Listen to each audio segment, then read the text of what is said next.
বিশ্ব রাজনীতি আর ক্ষমতার কেন্দ্রবিন্দুতে এখন একটাই নাম, ইউরেনিয়াম। এই একটা জিনিস মানব সভ্যতার জন্য যেমন এক বিশাল সম্ভাবনার প্রতীক, ঠিক তেমনি আবার ভয়ঙ্কর এক ধ্বংসের হাতিয়ার। আক্ষরিক অর্থেই এটা একটা চূড়ান্ত দ্বিধারী তলোয়ার। আজকের এই এক্সপ্লেনারে আমরা জানব কেন এই সাধারণ দেখতে ধাতব বস্তুটি পুরো বিশ্বের ঘুম হারাম করে দিয়েছে। 18.7 সংখ্যাটা শুনে কি কিছু মনে হচ্ছে?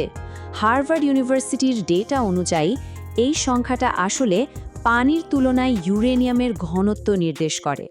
মানে হলো প্রকৃতিতে পাওয়া যাওয়া অত্যন্ত ভারী এই মৌলটি সাধারণ পানির চেয়ে প্রায় ১৯ গুণ বেশি ভারী। তো পুরো ব্যাপারটা আমরা 5টি ধাপে ভেঙে দেখব। প্রথমে জানব ইউরেনিয়াম কি, এরপর এর শক্তির মূল উৎস, তৃতীয়ত এর ধ্বংসযজ্ঞের ইতিহাস, চতুর্থ ধাপে এর অপার সম্ভাবনা এবং সবশেষে এর পেছনের জটিল ভূ রাজনীতি। শুরুতেই আসা যাক, ইউরেনিয়াম আসলে কি। 1 নাম্বার সেকশন। পৃথিবীর ভূত্বকে থাকা রূপালী ধূসর রঙের এই ভারী ধাতুটা দেখতে একদম সাধারণ মনে হলেও এর ভেতরেই কিন্তু লুকিয়ে আছে অসীম এক রহস্য। ভাবুন তো, 1779 সালে যখন জার্মান বিজ্ঞানী মার্টিন ক্ল্যাপরথ ইউরেনাস গ্রহের সাথে মিলিয়ে এর নাম রাখলেন ইউরেনিয়াম, তখন কি কেউ এর আসল রূপ জানত? একদমই না। আবিষ্কারের পর দীর্ঘ 107 বছর লেগেছিল এর আসল ক্ষমতা বুঝতে। 1886 সালে হেনরি বেকারেল প্রথম এর লুকিয়ে থাকা তেজস্ক্রিয়তা আবিষ্কার করেন। আর এই আবিষ্কারের যে কি ভয়ঙ্কর পরিণতি হতে পারে সেটা বিশ্ব প্রথম টের পায় 1945 সালে পারমাণবিক বোমা লিটল বয়ের মাধ্যমে। এখন প্রশ্ন হলো, এই অকল্পনীয় শক্তিটা আসলে আসে কোথা থেকে? চলুন আমাদের দ্বিতীয় সেকশনে। এর পেছনের জাদুকরী বিজ্ঞানটার নাম হলো নিউক্লিয়ার ফিশন। নিউক্লিয়ার ফিশন জিনিসটা আসলে কি? খুব সহজ কথায় বলতে গেলে একটা বিশাল ভারী পরমাণুকে ভেঙে যখন দুটো ছোট পরমাণু তৈরি করা হয়, তখন সেখান থেকে রীতিমতো বিস্ফোরণের মতো বিপুল তাপ আর শক্তি বেরিয়ে আসে। আর সবচেয়ে বড় কথা হলো, এই শক্তিটাকে যখন আমরা কন্ট্রোল করতে পারি, ঠিক তখনই তা দিয়ে বিদ্যুৎ তৈরি করা সম্ভব হয়। মজার ব্যাপার হলো, সব ইউরেনিয়াম কিন্তু একরকম নয়।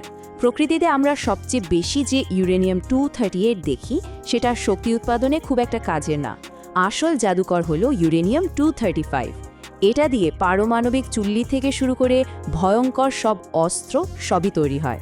কিন্তু পরিহাসের বিষয় হলো, প্রকৃতিতে এর পরিমাণ খুবই সামান্য। 234 নামে আরেকটা আইসোটোপ আছে, সেটা তো আরও বেশি বিরল। ওয়ার্ল্ড নিউক্লিয়ার অ্যাসোসিয়েশনের এই ডেটাটার একটু খেয়াল করুন। আক্ষরিক অর্থেই আপনার চোখ কপালে উঠবে।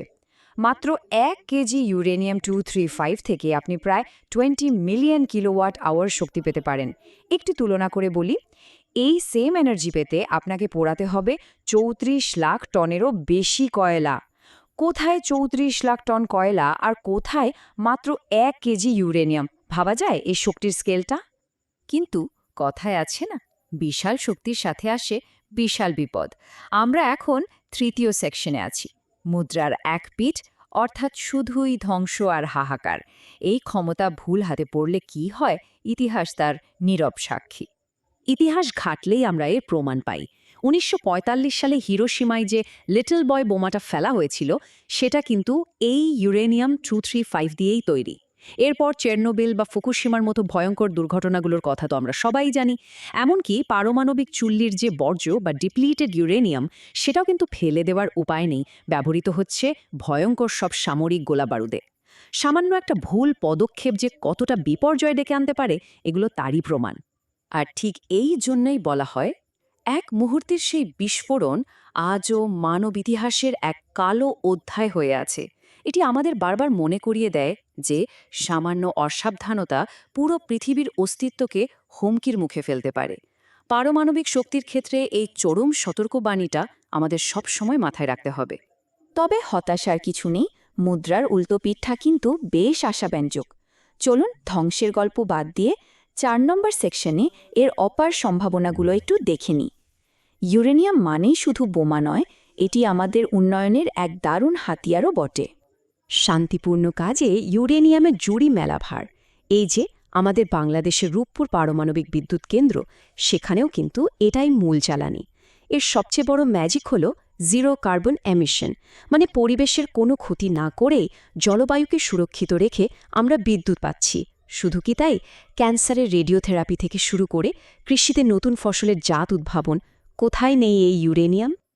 এখন প্রশ্ন হলো, এত দামি আর জরুরি একটা জিনিস বিশ্বের কোথায় পাওয়া যায়? এই চার্টটা দেখুন। পুরো বিশ্বের প্রায় ৭৫% বা ৩/৪ ইউরেনিয়াম আসে মাত্র ৩টা দেশ থেকে। কাজাখস্তান একাই দিচ্ছে ৪৫%, আর কানাডা ও অস্ট্রেলিয়া দিচ্ছে ১৫% করে। বাকি পুরো বিশ্ব মিলে সরবরাহ করছে মাত্র ২৫%। একেবারে একচেটিয়া মার্কেট যাকে বলে। আর ঠিক এই কারণে এত বিরল আর শক্তিশালী একটা জিনিস নিয়ে আন্তর্জাতিক রাজনীতিতে যে টানটান উত্তেজনা থাকবে, সেটাই তো স্বাভাবিক, রাইট? চলুন আমাদের শেষ সেকশন জিওপলিটিক্স নিয়ে একটু কথা বলি। দেখুন, চাইলেই কিন্তু কেউ যথেচ্ছভাবে ইউরেনিয়াম ব্যবহার করতে পারে না। এখানে বিগ বস হিসেবে কাজ করে আন্তর্জাতিক পরমাণু শক্তি সংস্থা বা IAA, international atomic energy agency. তারা সারা বিশ্বে এর খনন থেকে শুরু করে মজুদ সবকিছুর উপর কড়া নজর রাখে। কোনো দেশ যেন গোপনে পারমাণবিক অস্ত্র বানাতে না পারে, সেটাই তাদের প্রধান লক্ষ্য। কিন্তু এত কড়াকড়ির পরও রাজনীতি তো থেমে নেই। মূলত খেলাটা জমে ওঠে এনরিচমেন্ট বা সমৃদ্ধ করার মাত্রা নিয়ে। বিদ্যুৎ বানাতে আপনার ইউরেনিয়ামকে মাত্র ৫% সমৃদ্ধ করলেই যথেষ্ট। কিন্তু আল জাজিরার একটা রিপোর্ট অনুযায়ী ইরান তাদের ইউরেনিয়াম প্রায় ৬০% পর্যন্ত এনরিচ করেছে। বিষয়টা কেন এত অ্যালার্মিং জানেন? কারণ একটা পারমাণবিক বোমা বানাতে ৯০% এনরিচমেন্ট লাগে।